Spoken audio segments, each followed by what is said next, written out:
शुक्र का तरीका ये है कि गिला ना हो, बंदों का गिला ना हो, खालिक का गिला ना हो, जिंदगी का गिला ना हो, शब रोज़ का गिला ना हो।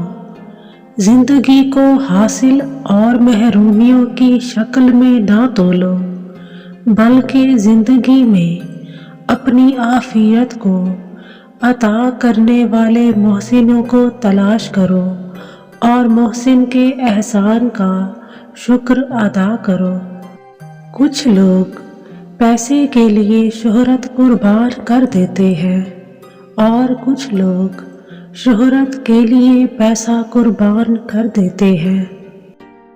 बद आदमी बद अमल ना करे तब भी बद है, और नेक आदमी नेकी ना करे तब भी नेक है, क्योंकि नेकी नियत का नाम है।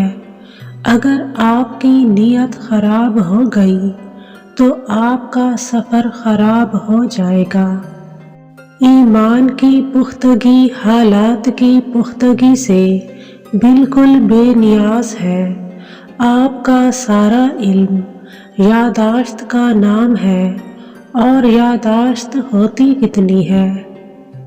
दीन तो एक था, मगर इस दीन के अंदर इतने फिरके किताबों ने बनाए, लिहाजा आप किताबों से गुरेज करो। कभी किसी मजबूर को अल्लाह ताला ने सज़ा नहीं दी है। ये ज़िंदगी जिसमें लोग किसी को नहीं मानते और इसमें आप मानने वाले पैदा हो गए हो, तो ये भी फैज़ की दलील है। सबसे ज़्यादा बदकिस्मत इंसान वो है जो गरीब भी है और संग दिल भी। तस्लीम ये है कि जो बात समझ में ना आए वो भी आप माने। नियत सही हो तो शौक और फ़र्ज में फ़र्क नहीं होता और वो एक हो जाते हैं। हर नई बस्ती से पहले वहाँ वीरानी थी, और हर बस्ती के बाद वहाँ वीरानी होगी।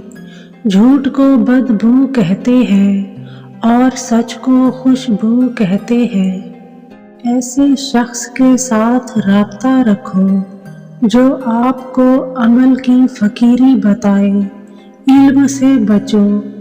एक तरफ तेल के ख़जाने हैं और इधर हमारे यहाँ चरागों में तेल नहीं।